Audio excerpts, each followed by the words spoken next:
Today I'm with Corbin and we're going to work on a geothermal unit. We're actually going to replace a desuperheater because it was leaking water. Corbin found that and he has already taken the refrigerant and recovered it in a recovery tank, and our water's been drained, so now all we've got to do is basically unsweat the desuperheater and then sweat in a new desuperheater. I'm going to show you what a desuperheater is today. If you want to learn more about geothermal equipment, then check out this video. Before we start, hit the like button, subscribe, hit that bell, ding, so you know what I'm doing. If you want tech support, you want help with your project, then click the join button, become a member. Let me know in the comments, say I joined, and I'll give you my email. That'll lead to contact with me. Also, I've got a geothermal guide that I can send you, and it's got information like loop sizes and loop types and equipment like flush carts, how to use that, and then a loop gooser tool. I've got a loop gooser tool, which I'm going to use today to fill the loop back up. So looks like we're here, and looks like we're going to get started. What do you think, Corbin? I think this guy is deep driving. Nice. Skinny. All right, hit the like button, subscribe. Let me know in the comments if you have any questions. If you don't, it's okay. Let me know who you are, where you're from. You're watching HVAC Tips for Technicians. I'm Tad. Today we're learning about geothermal units. Got a bunch of tools set up so that we can do this job efficiently. This is the Geo unit. It's already been taken apart. You can see screws for the ductwork have been taken loose, and the part that we're changing, this right here is the loop that goes to the desuperheater. And it's right there. See that? And then there's the coaxial. Looks like the coaxial is blue. And this is the part. Hold that up there, Corbin. That's a beautiful piece of pipe. That's wonderful. And then this right here is where the refrigerant goes in. And this is right here is where the water hooks up. Wow, that's nice. Let's see if we can get a different view of this. So these connections right here is for the water inlet and water outlet, and that comes from the flow center there. So this is the connections right here. Okay, there's one connection, there's another connection, here's the other two connections right here. And this is the coaxial, okay? So, coaxial and desuperheater. We're going to try to take this thing loose. I'll try to give you some step-by-steps. This right here is the in and the out for the domestic hot water. So, and this right here is what's used to heat that water. All right, what do you think? Let's go. Real quick, the loop for the domestic hot water, I want to show you how it's installed. You can see this valve shut off, so there's no water flow. And then this is the other pipe, and this one shut off.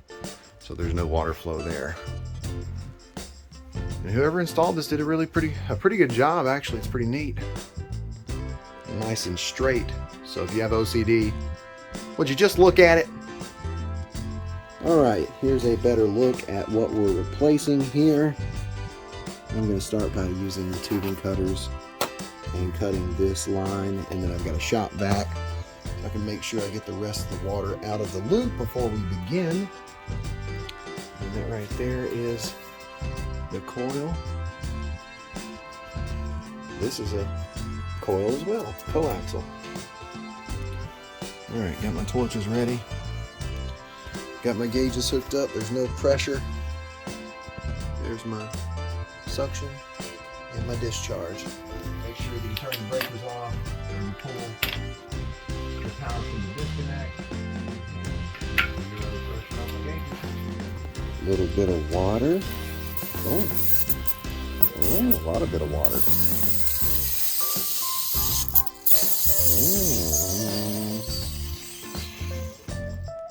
It's almost gone though.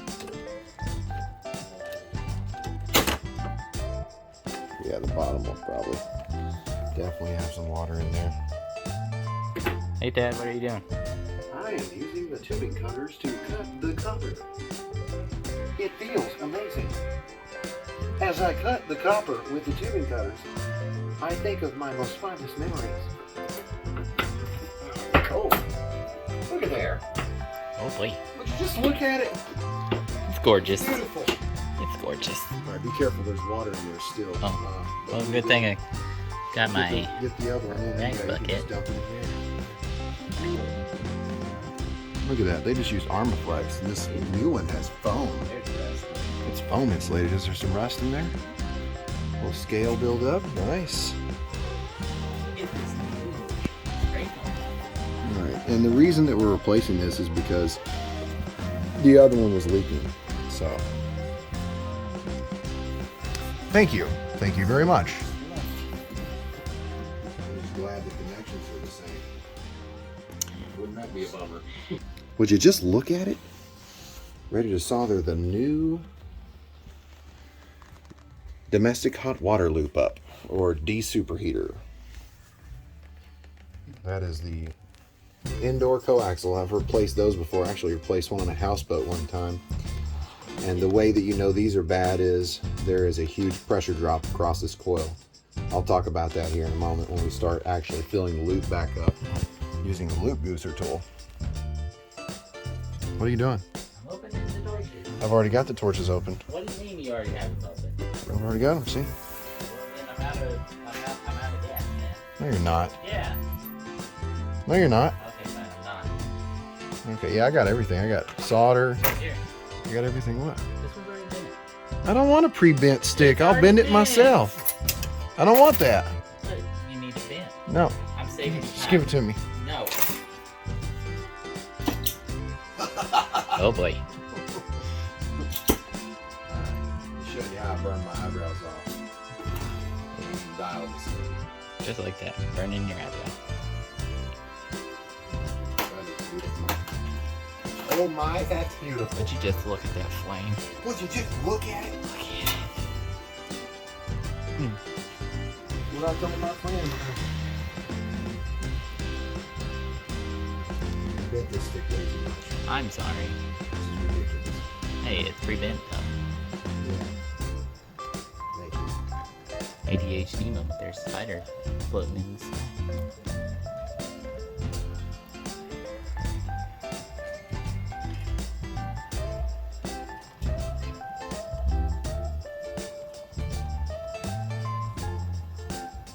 Oh yeah.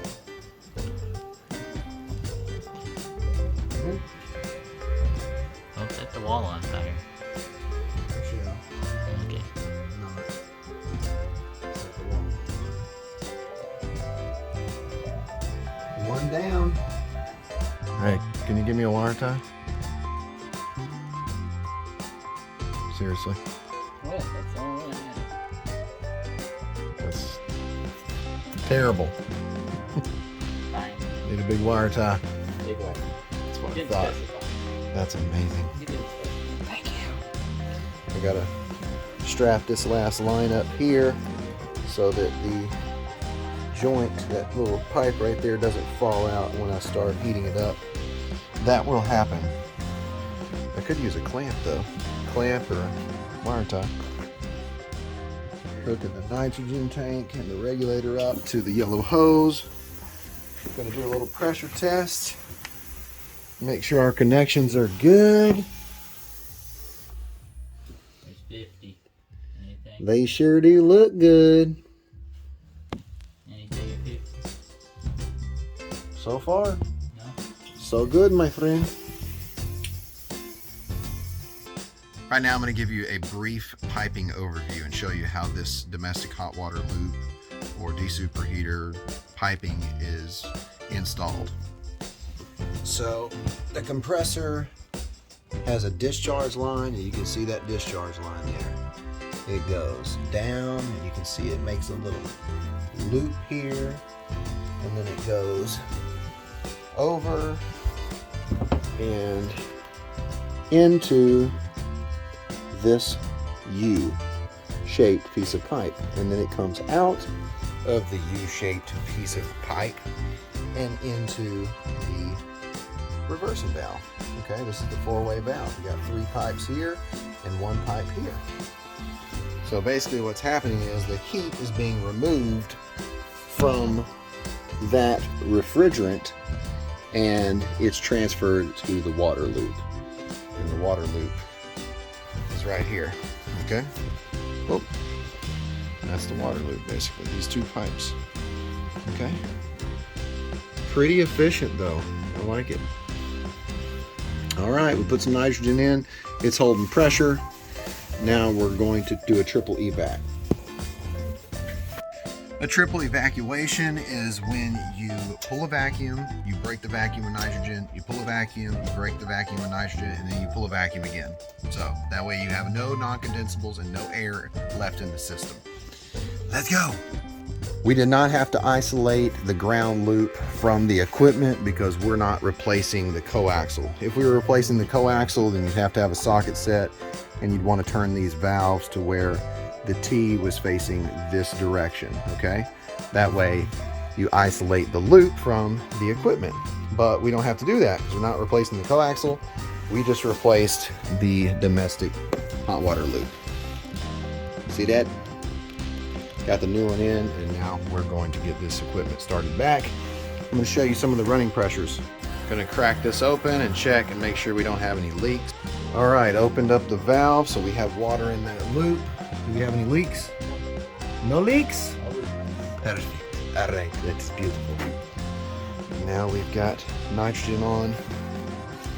All right, so we got some nitrogen sitting here, making sure we don't have any leaks. Let's go ahead and put it on the vacuum.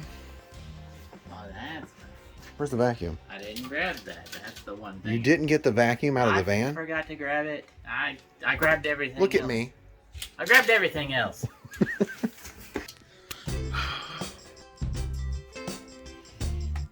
Micron gauge connected. Checking all the connections. Can I turn it on? Yep. Beautiful. We're trying to achieve about 500 microns. You're gonna see it start pulling down.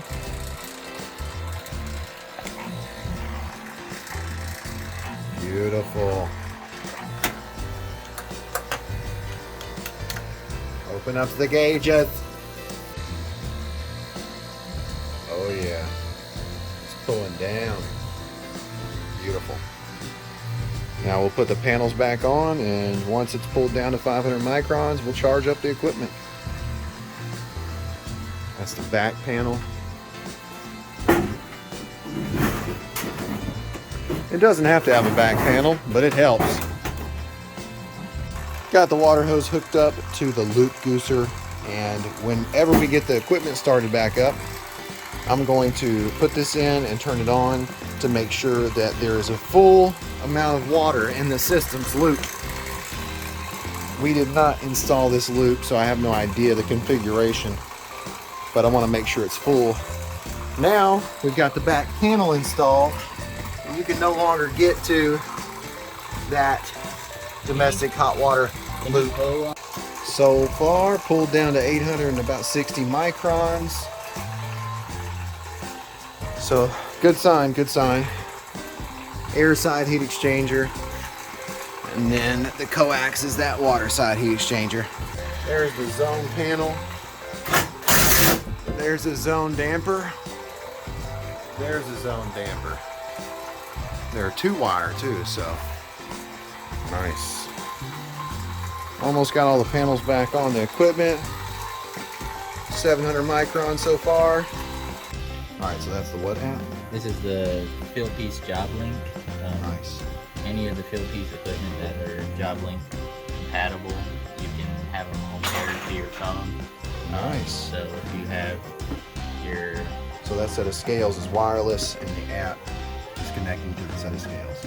So if you have like your psychrometers, like the dual psychrometers, put one in supply, one in return, you can view it on your phone. You can get the probes for the refrigerant cycle. That's awesome. Check those. And it's showing ounces, so we got to put 78 ounces in. Correct. Which is how many pounds? 4.8. 4.8. That's awesome. And you can cycle through the unit. Electrical. Wow. Sure. Pretty cool. Awesome, man. 79 ounces. That's okay. We've overcharged it by 1 ounce. Well, you gotta think for the amount you're gonna lose whenever you take your gauges off. Never. Yes. Always. always. Power's back on. We need to connect the loop goosing tool here, loop gooser, to the PT port, pressure temperature port. All right, the loop gooser is connected. We're reading 25 psi. And I recommend that anytime you add water, do it with a flush cart. If you don't have a flush cart, use this tool, but connect a inline filter. Just in case. Always open up the water hose before I connect it to the loop gooser tool to make sure there's no brown, muddy water coming from the spigot. Always do that before I put the hose on the spigot. Oh, Yeah, it's pretty nice there, buddy. especially now because they're always packed. Oh, okay, Corbin. They're always packed with pollen. Oh, yeah, okay. Yeah. Pressure is 125 on the suction and 225 on the head. The outlet is 19 and the inlet with one hand here is 25. So pressure drop is 6. That's pretty nice. Tonnage of the equipment is 3 tons. Good deal. Okay. Let's see if we can add some pressure to this loop. See that? We're going to open this up and then see what the pressures level out to. Had this running, pumping water into the system for a minute. Going to turn it off and see what it levels out to. 45. Nice. Oh, that's a stupid idea, Corbin. Why'd you make me do that? I didn't do it. Well, I got it on I gotta video, let so you you do did. Oh. All right, what we got? 38. Nice. So now we've got 38 on the outlet. Sorry about that on your shoe. And 38 and 44. So still about a 5-6 degree split. Nice. Very good. Awesome. Measuring the temperature of the domestic hot water loop. 105 degree temperature, 106 degrees. That is nice. So to get the most out of this loop that heats the water for that storage tank that's on the right, you'll need to make sure that you turn the elements off. You don't set the temperature, you turn it off. That way you're maximizing the efficiency of this system. About ready to go? Gotta put the filter in. All right.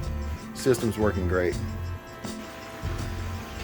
Packing up, getting out of here, getting to the next one. A little bit rainy. We are leaving.